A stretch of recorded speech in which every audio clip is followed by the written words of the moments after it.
안녕하세요 여러분, MC입니다. Hi everyone, Margarita here, and today I'm back with a weekly Korean video.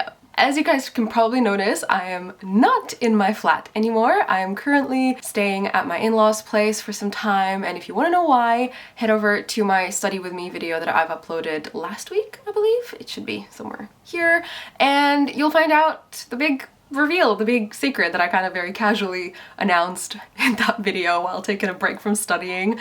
But nevertheless, today I am going back to the good old roots of our weekly Korean series where I sink my teeth into a Korean grammar concept or a little interesting vocab breakdown. And today, as you already know from the title of this video, we'll be looking at the multiple ways to say a road or a path or a street in Korean and how they differ and how you should use them and where they all come from, all this fun stuff. So without further ado, let's jump straight into it. Ka-cha!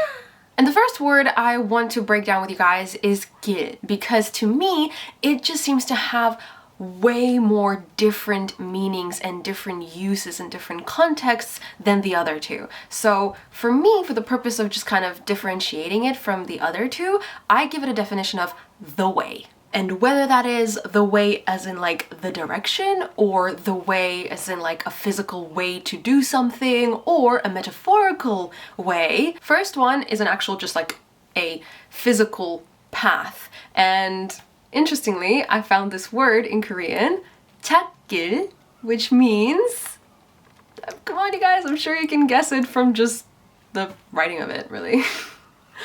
Exactly, it's driveway. 차 is a car, and 길 is a way, driveway. Simple. You can also use it in a regular sentence like 이 길은 험해요. This road is challenging, tough, rough. 험하다 means something is rough or difficult or just like terrain-wise is just like so 이 길은 험해요. You can use the word 길 to give directions to people whenever you are in a city. You can say 이 길로 가면 은행을 찾을 거예요. If you go this way, you'll find a bank. The next definition of the word 길 is a little bit more abstract, and here it is used in the same way as we use the word way in English. Please don't use this video to play a drinking game where you drink every time I say the word way, because I'll be saying it a lot today. But seriously, in English we use the word way in two ways. As a physical, paved direction, sometimes paved, and a way to do something, so the means by which something is done. Same thing in Korean. And here an example can be something like 이 작업을 끝낼 길이 안 보이네요. I just do not see a way to finish all this work. 끝낼 길이 is a way to finish. 작업, work. 안 보이네요. 안 보이다. Just don't see. The next way in which I've seen the word 길 being used is very similar to this way of using the word way, but it still slightly has a different context to it, I think. For example, when it's used in a sentence like 엄마 되는 길 or 사업가 되는 길, a way to become a mother, a way to become an entrepreneur. 사업가 is an entrepreneur, 엄마 obviously is a mother, and here the word way is not really used like physically a direction or also not really like a way to do something. It's just this kind of metaphorical method of becoming something. I guess this is a bit of a very specific example, but I thought I might throw it in here for you guys, for your education. Alright, next word, Toro, is actually a Sino-Korean word. So it comes from Chinese, it has its own Hanja characters connected to it, which I have tried and attempted to write in my notes, but to me that just looks like doodles of a 5-year-old. Gosh, Hanja is so hard.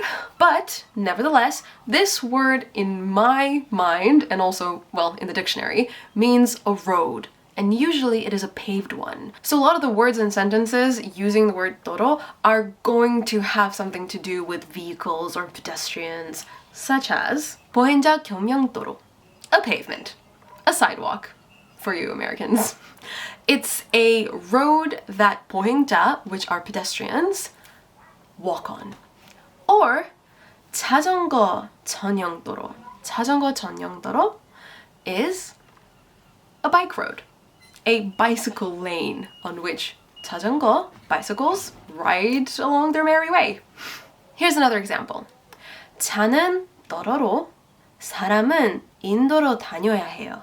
Which means that cars should drive on a road and humans should walk on the pavement or sidewalk. 차는, 차, cars, 도로로, and no, it's not totoro, even though that's what I thought when I first saw this.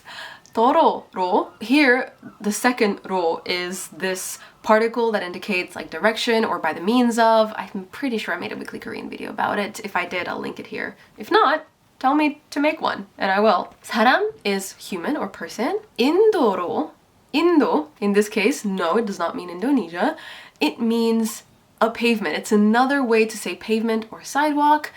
Indo comes from in, being a Sino-Korean character for human, and then do coming from the word Toro, road, because funny enough, in Chinese, the two characters that make up Toro both mean road. So do means road and ro means road. Obviously, they're pronounced differently in Chinese, but I have no idea how. And then we have 다녀야 해요. 야 해요, 야 하다 means to should, to really do, to really have to do, essentially. Last thing I'll say about Toro is that the ro part of it is actually used in Korea to name streets. So the other day when I was making the script, I went on Google Maps, just zoomed in on the random neighborhood in Seoul, and I found this road called Baekbomro, and it's basically Baekbom Street. Fun fact, if you have a street with kind of multiple ways coming out of it, I believe that in Korean you can say Baekbomro and then something gil, like 90 gil or 80 gil. It's like this road but then this way, I think. All of you native speakers correct me if I'm wrong. But I have seen the word gil and the word ro, or a particle, being used when navigating around Korea, or just any map in Korean. And then last thing, I promise one last thing about Toro. You have regular ro, like regular roads, but then you also have like big roads. And I found one called 한강대로. 대 means big, 로, road, so like a vast road. Now I'm done with 대로. Moving on to 거리, and this one's pretty quick. It just has a meaning of a street, and it's most of the time used in a setting of a city. And here's a few examples. 대학교 앞 거리는 사람이 늘 많아요. On the street, in front of university, there's a lot of people. So here you have it, the way to use the word 거리. And also, last fun fact, I think the word 거리 actually originated from the Korean verb 걷다, to walk, because it's an irregular verb, and whenever you conjugate it, you turn 디귿 into 리을. So you end up with 걸어 or 걸었어요, right? So to me, that just really sounds similar to 거리. So I'm not sure if this is correct. I'm not sure if in Korean it is even possible to create nouns out of verbs, like if that's the way grammatically and linguistically that language works, because a lot of languages are different in that aspect. But I'm getting into like hardcore linguistics. This is not necessary at all. I hope you guys enjoyed this video. I hope you learned something new. You found all the different ways that you can now use these words in Korean. If you have any questions, let me know in the comments. And if you have any suggestions for my upcoming videos, let me know. And I hope you have the most wonderful December and the most awesome upcoming holidays, whether you're celebrating with your family or by yourself. It's okay. We've got this. This year is almost over. Looking towards the bright and happy 2021. All right. Bye, guys. 안녕.